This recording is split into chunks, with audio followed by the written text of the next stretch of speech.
Guys, stop apologizing for being proud of yourself.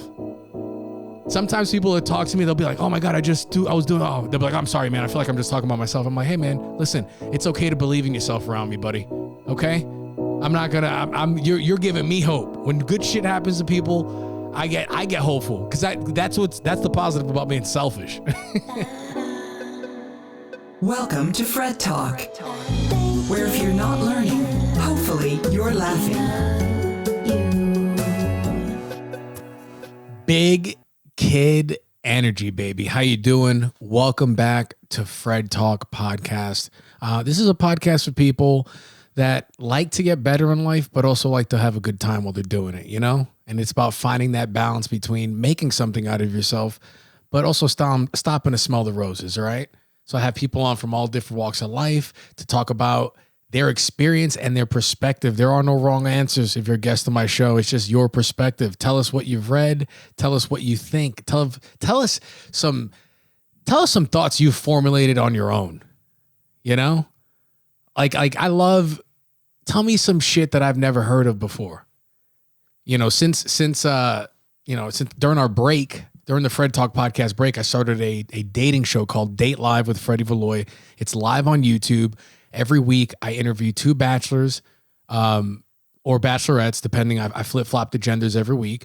And I have a 20-minute conversation with them. And if you like them, you get to slide in their DMs.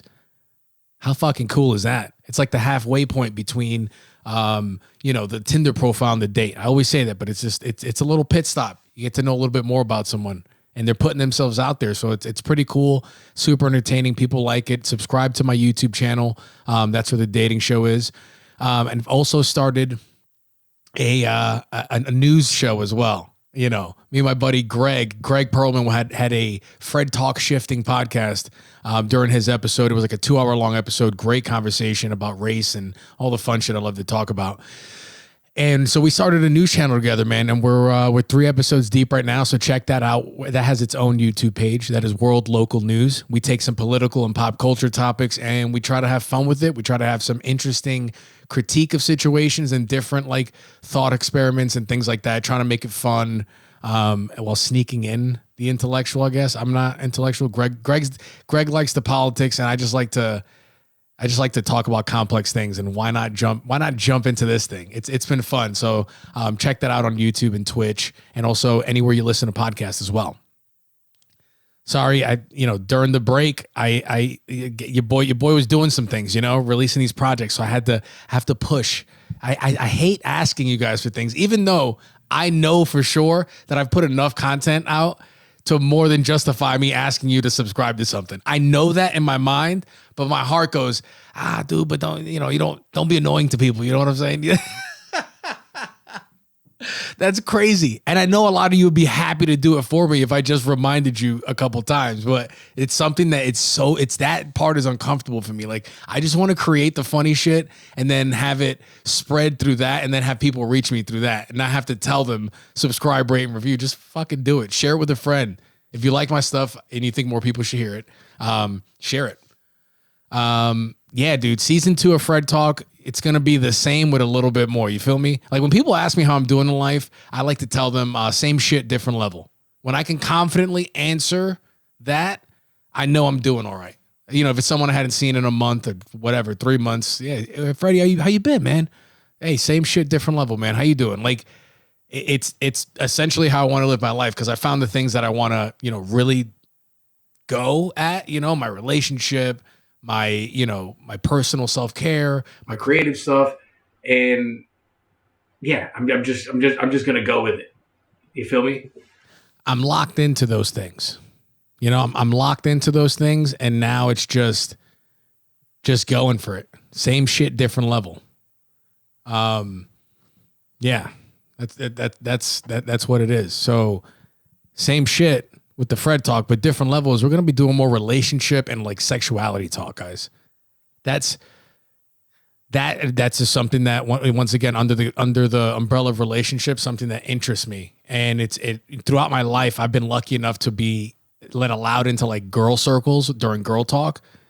And I mean, those are just super fascinating to me. So there was always like Q&A, question answer stuff every now and then, like, you know, at a party in college, you know, just not out of like weirdness or anything like that, just out of genuine curiosity. Like you have, you know, a room of male and females talking about sex openly, which I guess is something that doesn't really happen, but it's just crazy. And I want to have those conversations here. Also because I feel like a lot of podcasts have started, you know, since the inception of this one, and I got to separate myself a little bit. And so it's time for me to grow as I don't know what the fuck you call me, a podcaster, a journalist. I don't know. It ain't a journalist. What the fuck am I talking about? Who the fuck do I think I am? You hear me? You almost let me get away with that, calling myself a journalist. You crazy? I'm a fucking podcaster. Jesus, and an idiot. Yeah, so we're going to be talking more about that. And this is one of those conversations, you know. I met Maki a few years ago. She was a yoga instructor at one of the studios I used to go to.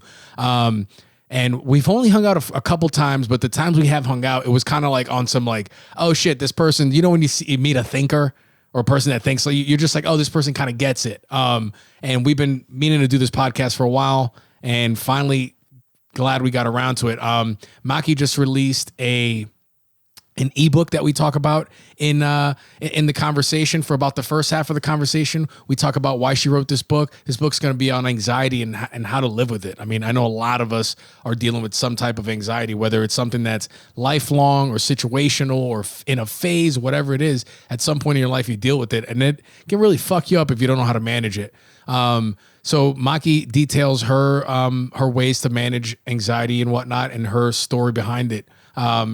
She's, you know, I saw on social media she was releasing. I'm like, fuck, this is the best time to have her on. See how what happens with timing, guys. With timing, things just make more sense. All right.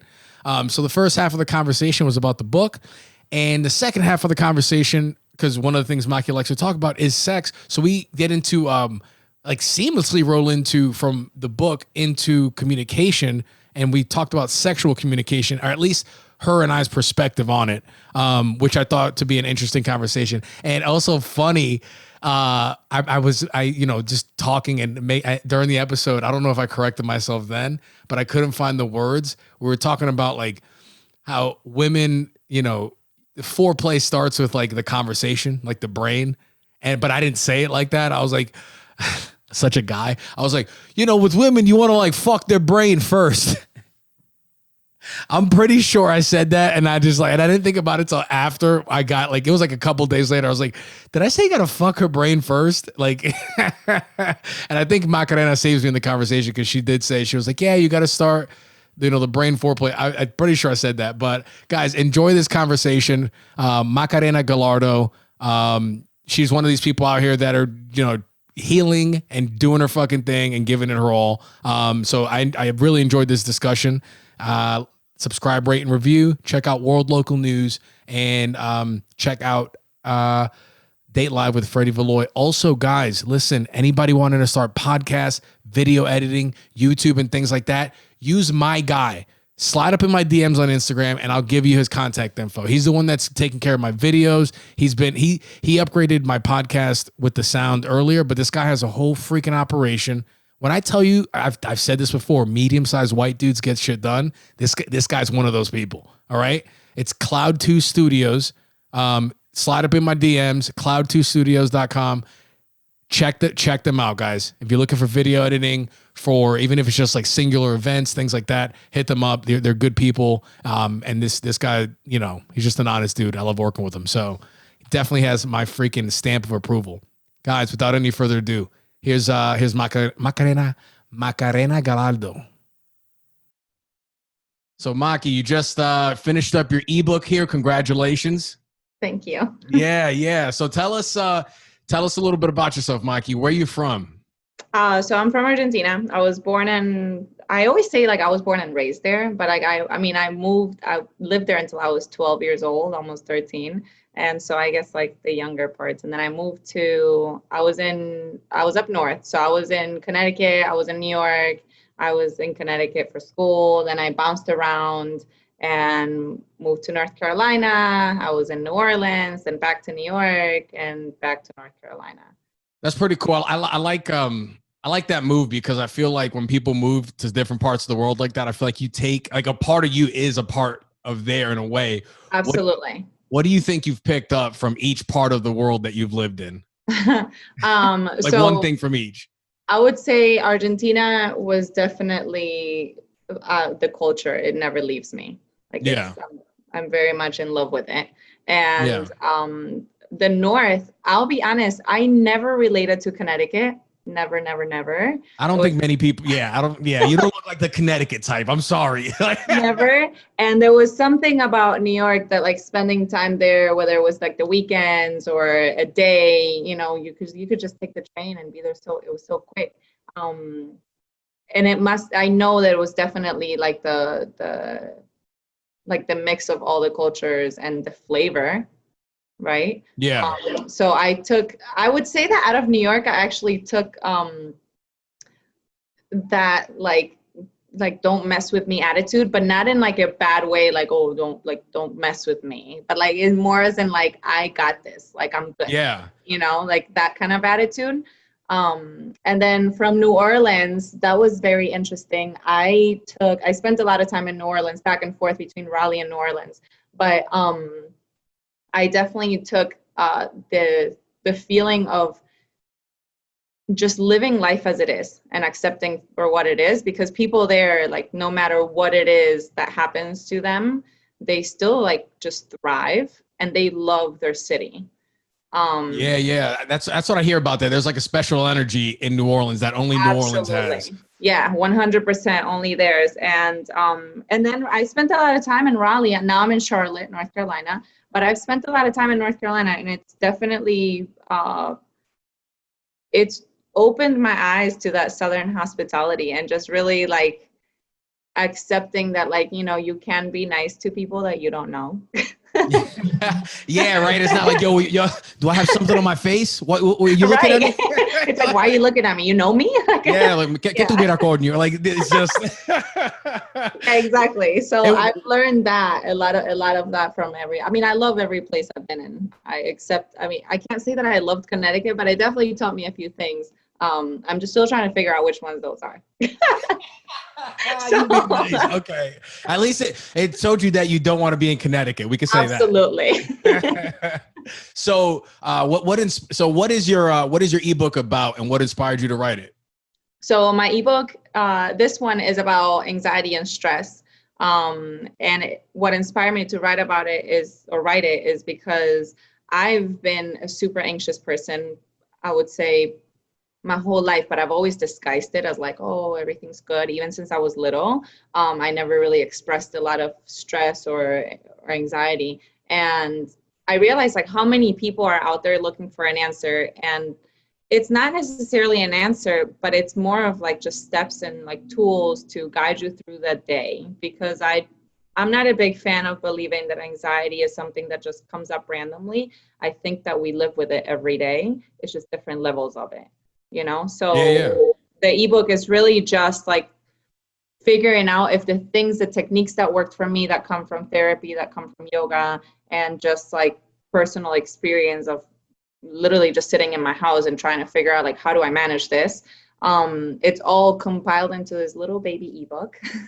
And it's just to share it. So and I'll be honest, it's something that I've been wanting to do for years, but then you get in your head and you're like, no, I'm not gonna do this, because who am I? I'm not a writer, like I'm not. Oh, yeah. So you start to get in your head, and then finally I came across the right person, and she sort of like became my mentor through this. And she was like, what are you waiting for? And I was like, I don't know. Oh, that's awesome. Shout out to your mentor for pushing you off the edge on that one. Definitely. Yes, for sure. She's still on me weekly, so which is great. She gets on me like, are you ready? Are you ready? So it's but yeah, it's a compilation of like I said, tools, ideas, techniques that may work. There's some meditation work in there. There is a little bit of psychology talk in it. So it's a combination of personal experience, being in school for therapy, and life, really. Nice. And you have a psychology background with school, and then you're getting a master's now, right? Yes, I did. My undergrad was a psychology and biology major, and then I'm in the process of finishing up my master's, which is super exciting, for marriage and family therapy. And eventually the goal is to continue on and go to that PhD and, you know, work on human connections, communication, and just Dr. Gallardo. Hell yeah. That's going to be fun to say. It just rolls off, rolls off the tongue. Yes, I'm excited. What was your writing schedule like? Like, how long did it take you to write the book? And what would you say was like a typical writing schedule for you? Because I know when I have to write my shit as well, and I procrastinate the shit out of that. I'm writing a screenplay right now, and it's a good premise, and I haven't touched it in like a month, and I'm starting to feel like shit about it. No, so I'm with you. It was definitely, like I said, it's been something that's an idea. It's been an idea for years now. And when I started the first week, I was like, okay, Monday through Thursday, I'm going to spend 2 hours from 6 to 8 writing. And I handwrote. Is that how you say it? Handwrit or handwrote? I think it's hand wrote, but it's okay. You speak 2 languages. You get a pass. So I handwrote the whole thing in like a week. And because I just wouldn't stop. It wasn't 2 hours. It was just like going. The problem wasn't writing it. The problem was typing it afterwards. I procrastinated a lot. I'm also a huge procrastinator, and I've learned to just live with it. I don't no longer lie to myself. Yeah. Oh my God. It feels great. I've been fucking around with people, but I'm kind of serious. I feel like recently I've reached spiritual enlightenment, and I haven't felt anxiety or depression in months. And that's the longest stretch for me ever since. And I think that was the biggest thing, is just being like, just make the decision. Cause a lot of times, at least from my anxiety, it comes from like, there's some shit I got to do that I ain't doing a lot of times. And finally I'm just like, either make the decision to do it or not, and just enjoy the time, or not do it. You know what I'm saying? Like, yeah. And that's helped a bunch, but just accepting it was a huge step. Yeah, no, I'm with you too, because it's been similar for me. Anxiety and depression have kind of just like been around my life for a while. So finally, it's kind of similar story like to you. Just been like months where I'm like, wow, this feels great. Like there's nothing that bothers me. This is just, it's fucking great. You know? Yeah, that's all good for you. That's awesome. But yeah, I accepted it, and I was like, okay, well, I'll just start typing it when I'm ready. And then I would say it took me like a good 3 months to like even start typing it. So yeah. It was a big deal when I was like, okay, I think I'm ready. And you know, you get to this point where you read something and you're like, this is trash. But all right, next, like I'm just gonna keep going. And then I went back and like redid it, and again, you just get in your head. And I was like, all right, I'm just gonna finish it, and I'm gonna hand it off to the people that need to take care of it, and then leave it alone. So where do you think your anxiety, like what events in your life do you think could be potentially, or what do you think the cause of your anxiety is? Like for me personally, it was when I was a kid, growing up with an abusive dad, and he went to prison. So there's like that kind of stuff, you know what I'm saying? Seeing that. And I read a book by Robert Sapolsky. It's called Behave. And it's like a comprehensive approach to why we make the decisions we make, and starts talking about like the first 8 years of your life and the trauma you know, whatever happens to you there pretty much stays with you. And that was when I was like, oh shit, this is the anxiety I'm dealing with. It was a solid like 4 years or so where I was like, what the fuck is wrong with me? Because usually I was just I'm a very present and just going out, whatever. And then all of a sudden I'm like, you know, having analysis by paralysis, and I don't want to leave the house. And I'm like, who the hell am I? It was a scary time for me, but like through doing the research and all that, figuring out where it comes from, I feel like it helped me. So where do you think your anxiety derives from? So for me, and I know exactly what book you're talking about, and the whole first 8 years of your life, for me was that too. There was a lot of at home, same abusive dad, not towards us, but more towards my mother. And it was it just developed into like needing to be in control of the situation all the time. So since I was little, it was almost like a thing where if I didn't have control over people's like responses or behavior or even my own stuff, I would completely just shut down and internalize everything. And it would be like months of anxiety that I wouldn't show, but I would absolutely feel them. You know, like I was taking forever naps, like, you know, not eating. Wow. Yeah. just stuff like that. And then when I got older in high school, I kind of started to realize like, okay, this is like not okay. You know, I really should be not as intense with my words and probably be a little more intense with my thoughts and like think about them first, because I would just, I like that. yeah, I would just explode. And it just kind of started, you know, therapy and talking more to people. And I mean, it's gonna sound so now, but like yoga, it helped a lot. Yeah. Yoga and meditation. But it's really been a thing where like I say, and my family knows, my friends know, like I have a schedule when it comes to yoga, especially meditation, where when I don't practice, it really does hit me. So that's a big part of like the ebook. It's understanding that like a lot of us are just going to live with this anxiety, and it's learning how to live with it and what are the things that you can do every day. So what's when it comes to living with it, what do you think your biggest takeaway is? Just accepting it. Yeah. We just went off about that. Yeah, accepting it for sure, because again, it's just something that, you know, we hear all the time. If you can change it, then don't stress. If you can't change it, then don't stress. And anxiety is one of those things, because it's not like it sends you an email like 3 hours before, like, hey, I'm showing up later today. It just kind of comes in. And sometimes you get a little bit of a warning, but we ignore them, like a headache, or we just get really tired, or we start eating junk food and we're like, oh, this is just what I wanted. But it's probably not. It's just your anxiety kind of knocking on the door.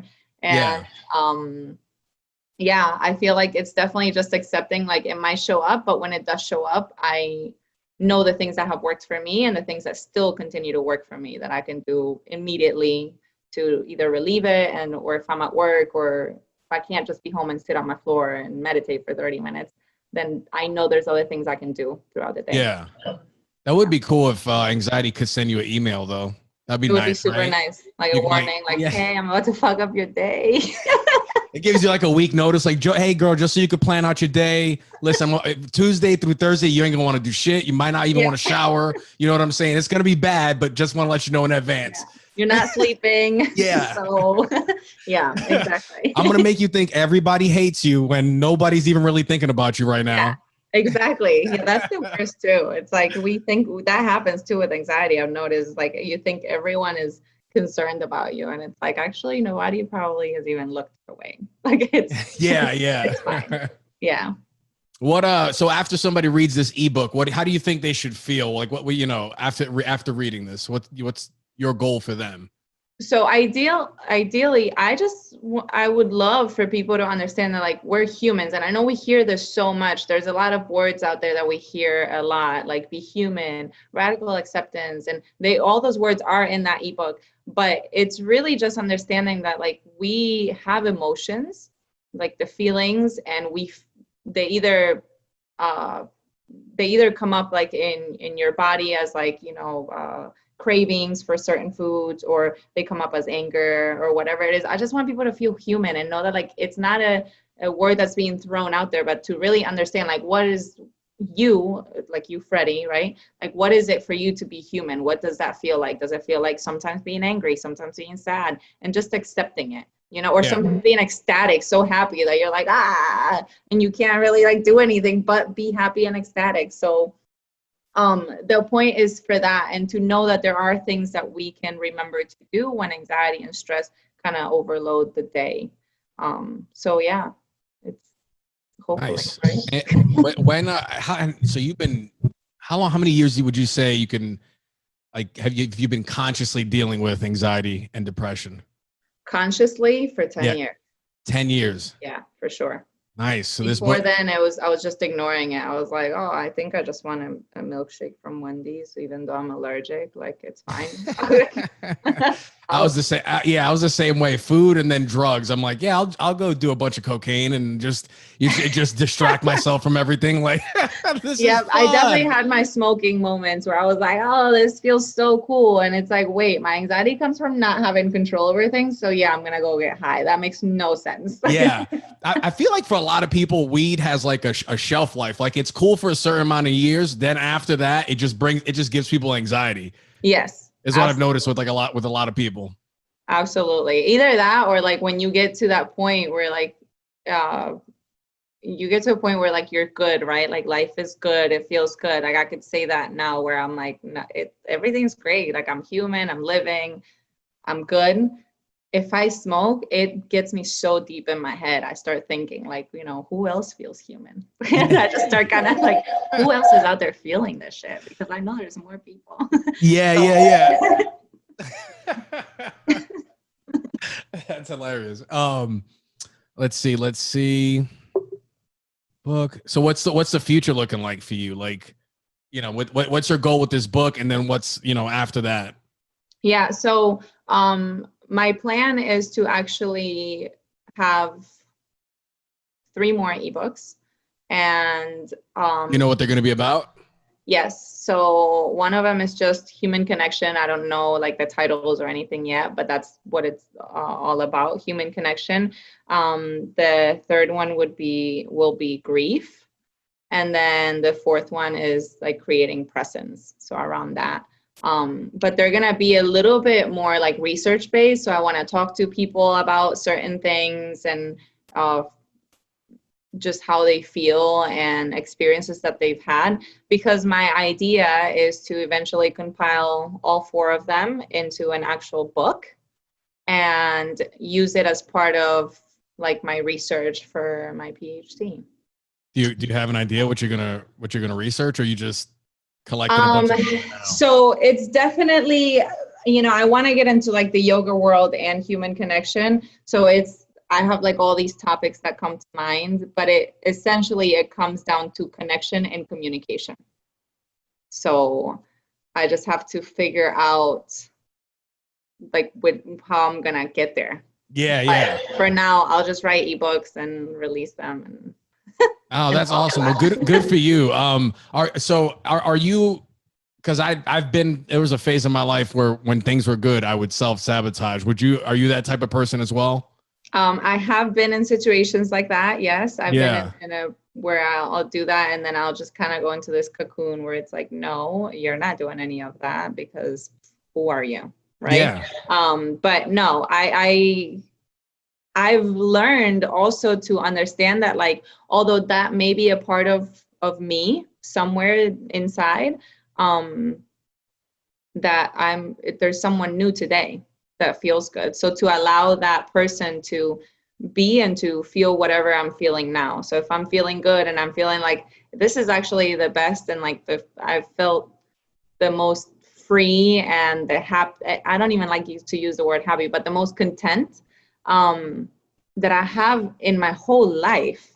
And it's so crazy to even say that because we think like when you were kids and it's like, I mean, I don't really remember that. But now today of what I can remember, this is the best time. And so I'm going to allow this Maki to just continue to push that way. And if that other one comes up where it's like, hey, you suck, come back this way. I think that hopefully I'm able to just turn around and be like, not today. Like we're okay. Yeah. Let me just continue on with this path. So yeah, I feel like those micro moments are important, and really focusing on, you know, whatever it is, the delayed gratification or whatever. It's just thinking about that moment and not thinking about how many more times that feeling is going to come up.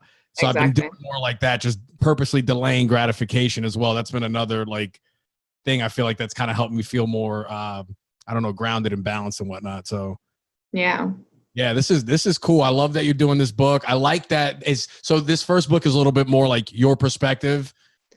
Yeah, so it has my perspective, and it also has some of like some therapy stuff that I've learned.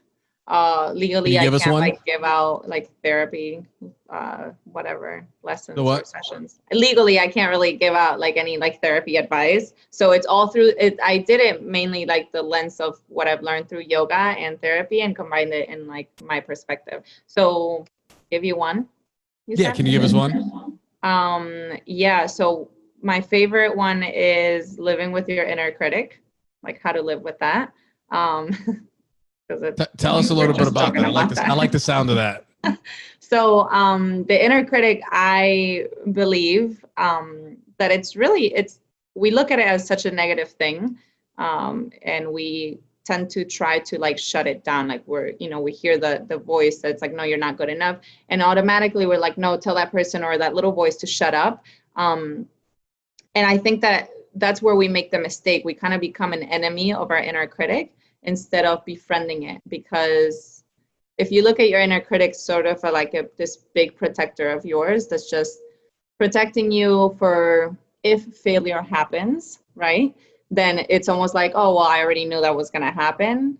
But just befriending it, and it's kind of like like an acquaintance, right? Like you want to hang out with it every once in a while, but not too much. You just, hey, bye.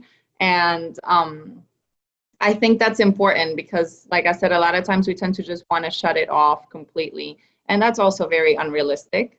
Most people can't even like stop thinking for a second. So to ask someone to let that inner critic go away is just too hard. So yeah, learning how to live with it and just befriending it and understanding that like it's just a protector, and whenever that comes up, you can ask it to like back off and just kind of be like, I'm good, I got this. Like, if I fail, I'm good. Like, yeah, my therapist talks, it sounds like she talks about like your inner child. Like when I have those moments, it's just talking to your inner child. Like, what would you say to little Freddie? Absolutely. And when I remember to do that, like, hey, buddy, it's gonna be all right. Just it's gonna be okay. It's something that like I can feel instantly, and so that's a really good finding too, Maki, because a lot of philosophy books, they talk about like incorporating the shadow.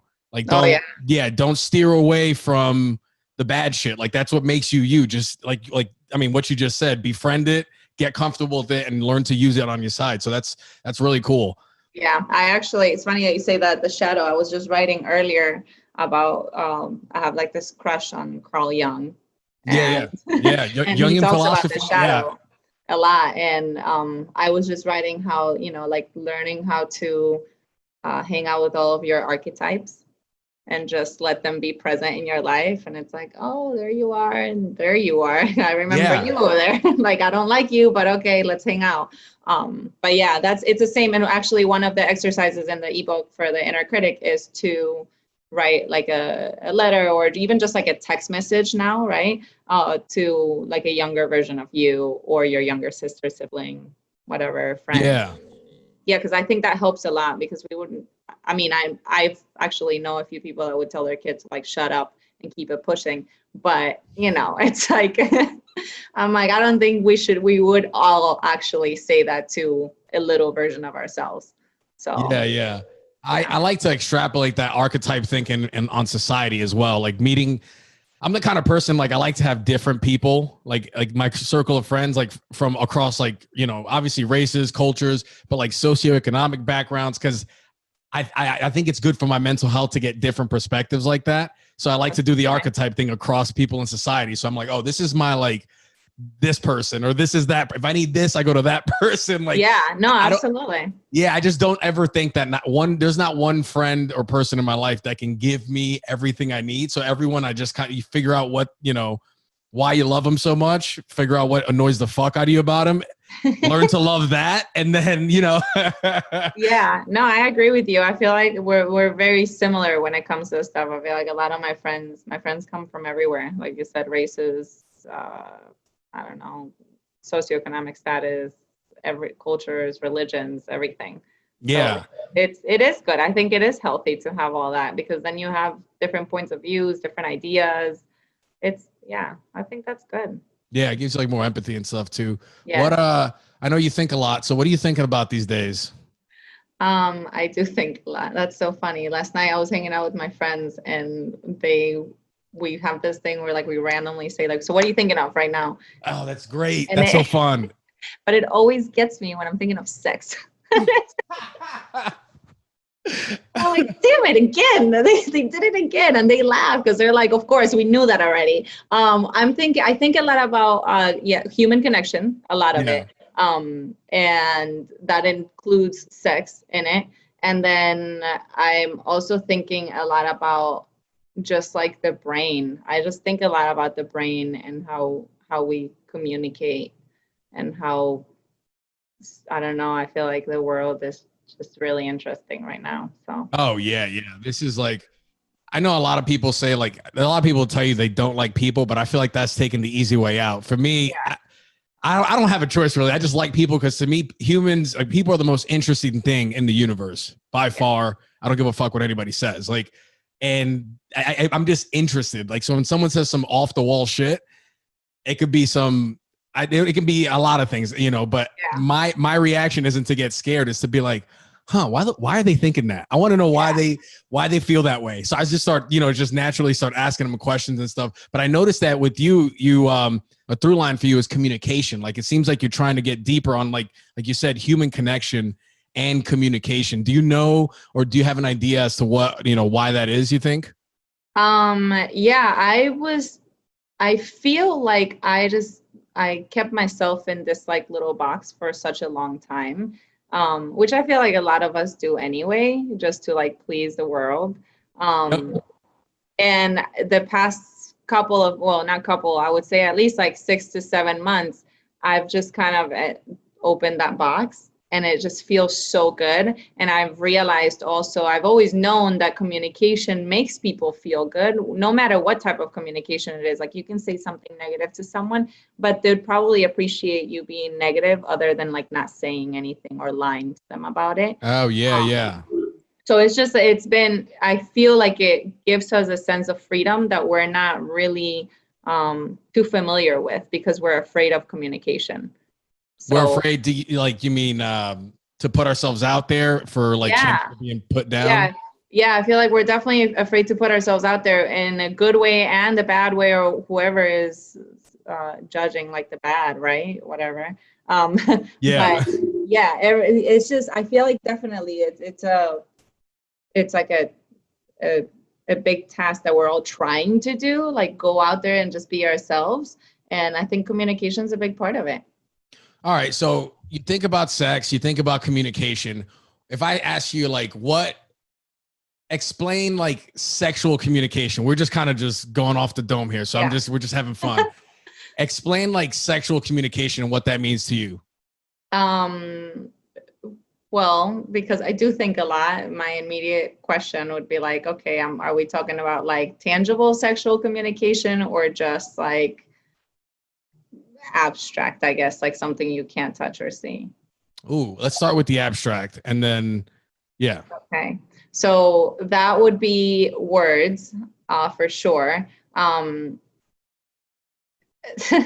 So I feel like when it comes to sexual communication, we don't verbalize enough of like what it is that we desire or what we need or what we think we need from other people, from our person or whoever that person is in front of us, you know, during whatever situation it may be. But we don't. So verbalizing and not being afraid of using certain words too. I feel like we're adults and we're all like whispering like, and it's like, no, like just pull it out. Let me see, like what's going Yeah, on. yeah, yeah. You know, like, you know, so it's like we get so shy, which is sometimes it's like cute and like we get it. But I feel like if we don't speak up, I mean, a closed mouth doesn't get fed, right? It's Yep. like, so like, what is it that you want from people, especially when it comes to sex? I feel like I hear so many stories of people, you know, coming back, and this is so bad, but coming back and being like, I was okay. And I'm like, what? Like, it shouldn't just be okay. It should be like a great experience, not because of the sex, but because of the communication. There's verbal, there's physical. Like, it should just be a great experience. Yeah, like the whole, I don't know, especially like for certain situations, like I feel like, and correct me if I'm wrong here, but I feel like I think that foreplay for a woman starts like at the bar. Like if we're thinking like a one night stand thing, like you have to fuck her brain with your words for her to go Absolutely. right. Like that's like guys. You guys 100%. are more complex than we are. We're just like, oh tits, yeah, you know. Yeah. Try not to mess this up, but like with you guys, you know, you're more sophisticated, I would say, and I feel like for me, I don't know, at least that's when I was single or when I'm looking, that's I know that in that conversation is where most of the magic really is made, and you bring that into moving forward or whatever. Yeah, no, absolutely. I agree with you. I've been in situations where I've been in front of like a really good looking person and they say just like the wrong thing. And I'm like, wow. It's just Oh my like, gosh. wow. What's an example of the wrong thing? Can you think of something? Actually, yeah, for me, and this is gonna be super shallow, but like music is a big deal for me.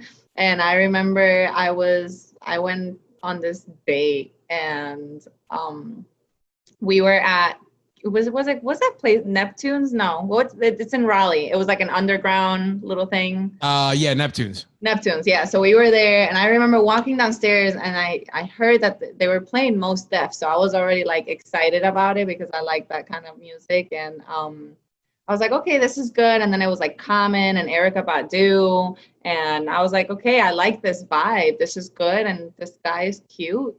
And he was like, so who's your favorite rapper, like dead or alive?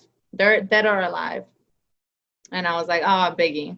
And he was like, okay. And I was like, you? And he was like, dead or alive? And I was like, yeah, like dead or alive.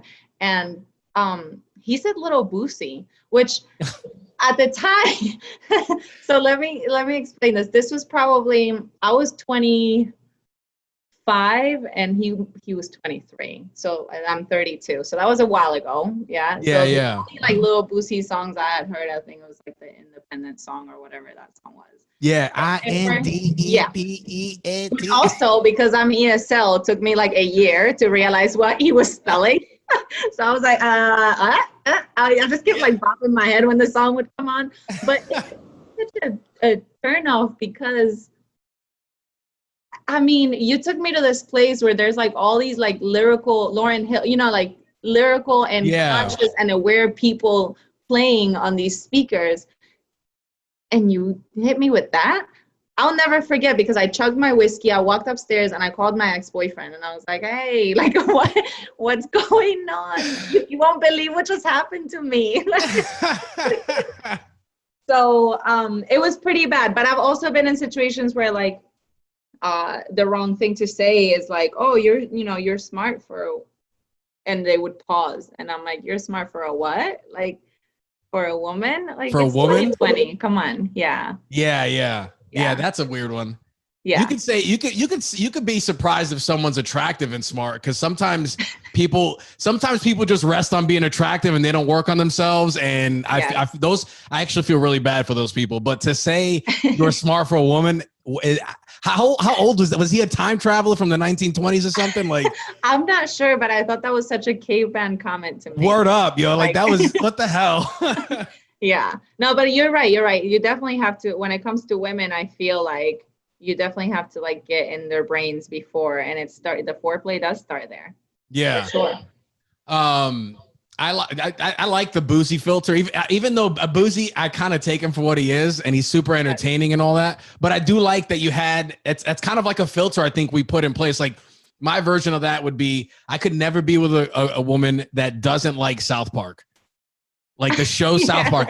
If she can't at least see it for what a genius that it is, and it's the best social commentary of our generation. You don't have to sit there and watch it on your lap, but you just need to understand that this shit is fire. Yeah. If a girl can't do that, it's just not going to work. That's like a filter for me. Like, especially if they're like, there's some people who just write things off because they're animated and they're just like, oh, you watch cartoons. I'm like, oh man, yeah, you're already, the clock is ticking for you. Yeah. Yeah. Try to make fun of my comic books and shit, girl. Get out of here. Yeah. With communicating sex, that can be weird. Like telling people what you like. Me and my girl have done that more and more, and it definitely like helps. Like talk. It's a tricky spot because you go from doing something so carnal and so like primal to now all of a sudden you're like in the locker room with the playbook. There is that like weird feeling, you're like, oh my God, I like when this tease me a little bit more, things like that. But I mean, I'm trying to think of ways to create the comfortable space so that people can talk, but like you just got to do it. You just got to like ease into the conversation. I feel like, what do you think? Like, no, I agree. I think you do just have to do it. And then there's also like that space, especially when you have someone that you have sex with consistently, right? Like you're a partner or I don't know, like a fuck buddy or something where it's consistent. And you don't always want to do all of the talking or of like, oh, I liked it when you did that, like you were saying, but there's that you have, so that I think that's when the rest of the like the physical connection comes in and communication comes into place, because the person ideally that you're with pays attention to how you respond and how your whole vibe throughout the whole process. And then they're able to kind of say, I noticed like when I do this, you like it a little more or not so much. And same with the girls, right? But I definitely think that if it's like a one-time thing, you have to communicate it like, hey, no, that sucks. I like it, don't do that. And like, I mean, if it's gonna hurt the person's feeling, like maybe not say like, hey, that sucks, but I don't know, like a little tap on the forehead or something like, that's not cool. Like, let's not do that. Or like, hey, little shoulder, that's okay. Like, do that. But I mean, I don't know. I feel like I said, so many people that I talk to, like friends and even like some strangers, will say that they have a really hard time communicating. And I know you just said like you and your girlfriend have been communicating a lot more, and it's easier the more you do it. So it's like once you start, I feel like you can't really like backtrack and like not do it again. I think it just has to keep going. Yeah. And everyone likes to hear like the good things anyway. So. How can people make one night stands less awkward for themselves? Because I've like when I was single, I didn't really have a lot of awkward like morning. It was just like fun, especially if you knew it was a one night stand. There was no like weird, like I used to feel bad when after sex girls would like get just right away, get dressed and leave. And I used to always be like, hey, you don't have to do that. Feel free if you want to go, but we can hang out if you want until the morning. We'll grab breakfast or something. Like most of the time they'd stay, but some girls are just like, nah, I got my dick. I'm out of here. I'm out of here, bro. How to make it less awkward? Yeah, what do you think? I think like I don't know, keeping it fun and light and making sure that like you got the other person's like safety in mind and all that and like well-being, and that you want it to be a good time for them is something I can just think up off the top of my head. But yeah, you're really nice because you're actually like just a person that's aware. I feel like a lot of people having one night stands are literally just doing that. Like they're not really thinking of much more of like the other person's interest or anything like that. Okay, yeah. It sounds so shitty to even say that because it's like there's so many people out there just like having mindless sex, which there's nothing wrong with it. However, it's like I feel like the majority of the people, and I may be wrong, are having mindless sex, and that also like selfish sex. Like they're only thinking about themselves, not about the other person. Yep, they're just thinking about like from a guy standpoint, especially like young men. This is mostly like young men, but like thinking about the sexual conquest and then maybe the story they're going to tell their buddies after this, like as opposed to like paying attention. I guess being a people pleaser like worked out in that sense because I just looked at it as like this girl needs. It's like a referral. If you're single, you want people to talk good about you. I've slept with other girls' friends out of referral. They're like, yo, you got to give them a shot. Like. I've been a girl that's been like, you should do that. Actually. Yeah, no, for sure. It's true. It's definitely like a referral. Yeah, I think that, I mean, if being a people pleaser is part of like your personality, it definitely works out better for you. And the one night stand is probably not going to be as awkward. But it's funny you say like, there's the story that the guys or whatever are going to go tell their friends and the girls. And I've heard both sides of the stories, and they're so different sometimes. Damn. It's funny, but it's not like it's just like damn. Yeah. Are there any like trends you notice between the genders, like how either one tells the story or maybe one? I don't know. Do people lie? At a certain age, people don't lie about the people they slept with, right? Like, you'd be surprised. Yeah. Really? Yeah, there's still some people that are like, either they just like lie about the experience. Guys are definitely a lot more open. I have a guy best friend, and I feel like you guys are a lot more open about it. Like you'll talk about like what happened, especially if it's just a one night stand. Like if it's not gonna come around anymore. You'll talk about what happened, what was good, what was bad. I don't know. Whatever details. Girls, I've noticed, even when we're like in our group of friends, it's that part of communication where we're kind of like afraid of saying things out loud. And we're like, oh, so was it good? And it's like, yeah. Yeah. And it's like, oh, well, okay, what was it? Like, just tell us. Like, there's been very little times where I've heard someone like, oh yeah, like he fucked the shit out of me. Like it was just guys are normally those like, oh, like whatever you guys say. Like yeah. Definitely. And girls were just like, oh, and I feel like I'm the friend that like tries to get my girlfriends to just like to verbalize these things and say them, because I feel like the moment they say them out loud, it feels a little lighter for them. And then if, let's just say it was something they didn't like or that they did like, the next time they decide to have a situation like that, they can say, or they can just with their own energy, like maneuver the whole situation into what they like. So yeah, I think the key here is talking about it, being able to be comfortable with talking about it at any point throughout the thing, like your experience, what you like, and talking about it with, optimally the person that you're with, but also your friends too, and communicating that. Like I've learned a lot from having, 2 a.m. conversations with people, and, you're hanging out and all of a sudden you're talking about sex and what's good and what's bad. And the girl's like, you guys need to stop fucking doing this thing or whatever. Yes. And I'm like, oh shit, I've been fingering wrong for like the last.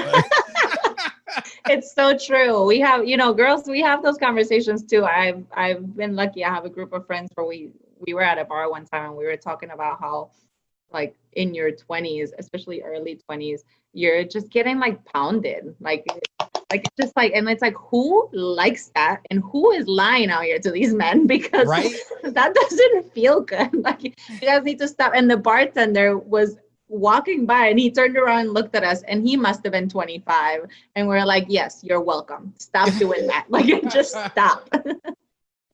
But no, it's true, talking about it. And also understanding like anytime there's a talk about sex, it doesn't necessarily mean that we have to sexualize the people we are having that conversation with. No. Because I feel like a lot of people get weirded out, especially when there's like a group of guys and girls, maybe not so much at our age anymore, but when you're younger, I feel like, you start to talk about sex and this tension kind of builds in the room or builds up, because it's like, well, are they talking about sex because they want to sleep with someone here? And it's like, no, it's just like a communication that needs to happen, like a conversation. Yeah. Then there'll be some fucking cornball in the group that just asks questions to try to hit on a girl and makes it weird. I've been there. So what do you like? Yeah. Yes. Oh my God, that was perfect. Yeah. Do you like it like that? Like, yeah. Oh yeah, I bet so. You're like, dude, shut the fuck up, man. Like I'm trying to like learn here, bro.